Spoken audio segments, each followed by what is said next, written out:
Продължава България, Европа и светът на фокус. Сега на пряката ни телефонна линия вече е Георги Илиев, кмет на район Слатина в София. Здравейте, кмета!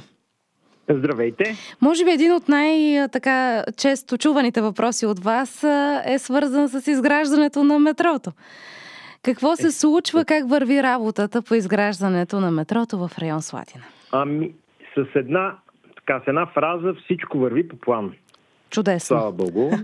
Няма много големи изненади. Има изненади, естествено, както при всички други големи инфраструктурни проекти, които сме правили, се оказва, че има разминаване между наличните данни, които са за подземния кадастър и реалността. Така беше и при Коперник, като правихме. Но въпреки това тези неща се овладяват постепенно, правят се промени в проектите, но така или иначе се наваксва след това и всички срокове до момента се спазват. Включително искам да подчертая, че за изборите достъпа до 31-во училище, където има всъщност и секции за инвалиди, за хора в неравностойно положение, ще бъде направен достъпа до тези секции отново, т.е. ще се възстанови част от настилката покрай самото училище, за да могат хората да си стигат до секциите. Лотът е разделен, знаем, на няколко етапа и вие споменахте, които ще се строят от различни консорциуми. Срещате ли там трудности или всичко е разпределено и там е на ниво? За сега се работи основно в първата част, както започнаха от към окръжна болница насам. Най-напреднала е работата, естествено, от окръжна болница, откъдето е влязла картицата, която прави дупката за самото метро. След това мина вече покрай арена Армеец т.е. София. Извинявам се. И в момента върви към тези станции, които са под Гео Милев. Успоредно с това се прави подготовка под самия Гео Милев за тези станции. Разширява се трасето. Има много работа още. Естествено, той проект е предвиден да приключи 27 година, но това, което аз смятам, че може да се случи, и това говорим и с колегите от Метрополитен, е още през 26-та година да затворим пътя отгоре и да направим цялостна реконструкция на улица Гео Милев. Оплакват ли се гражданите от тази реорганизация, която наложи изграждането на метрото, на движението? Вижте, дето се казва, за всяко нещо ще има недоволни, но в конкретния случай повечето и то преобладаващото мнозинство са наясно, че това удобство, което метрото дава, ще трябва да изтърпят малко лишение от мобилност за тях.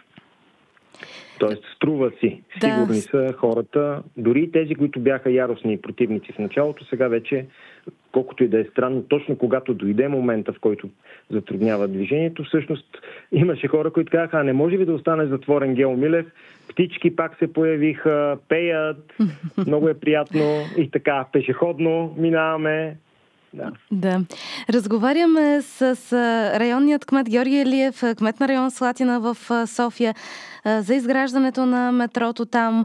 Ще продължим след малко. Не сменяйте Радиофокус. България, Европа и светът на фокус. Георги Илиев ни гостува, кмет на район Слатина в София. Говорим си за изграждането на метрото, на какъв етап е проекта, какво предстои. Господин Илиев ни каза, че всичко върви по план.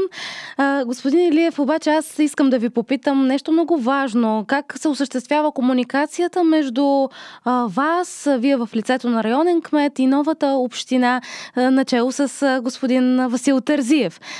Как комуникирате? По-лесно ли е вече комуникацията, диалога между районните кметове и кмета? Разкажете ни.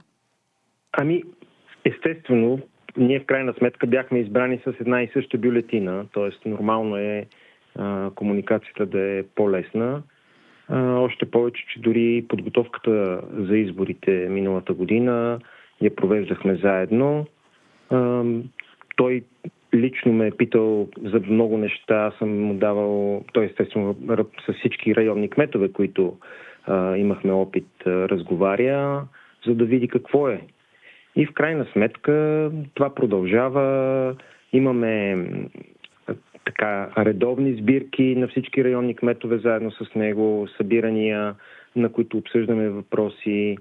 Отделно от това има програма негова, която той идва и обикаля заедно с районния кмет района и се запознава с проблемите на място.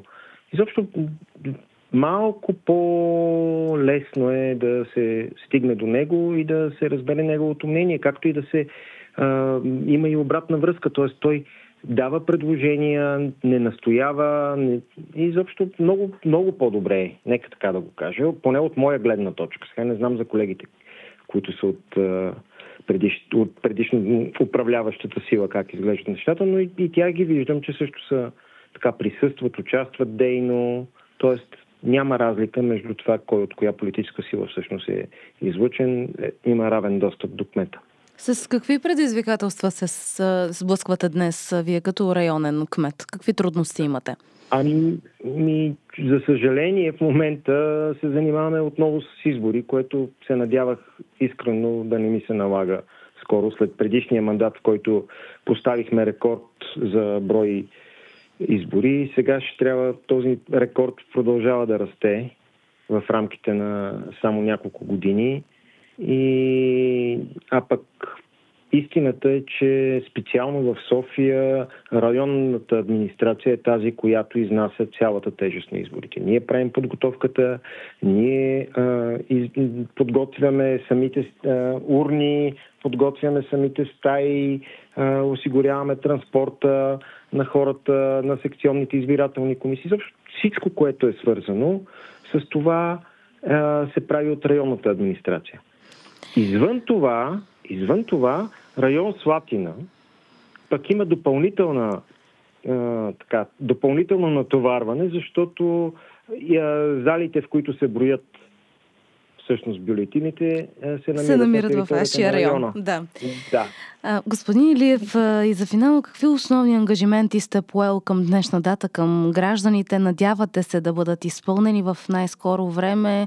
За какво искате да ви чуят най-вече и гражданите, и управата, от която зависи всичко това? Искам само да не ни спъват. Ние имаме ясен план какво да правим следващите 3 години. Разчитаме на финансиране, което знаем, че е възможно да получим. Правили сме сметки. И това, което очакваме, е само подкрепа от страна и за сега я получаваме от страна на централната, на голямата община.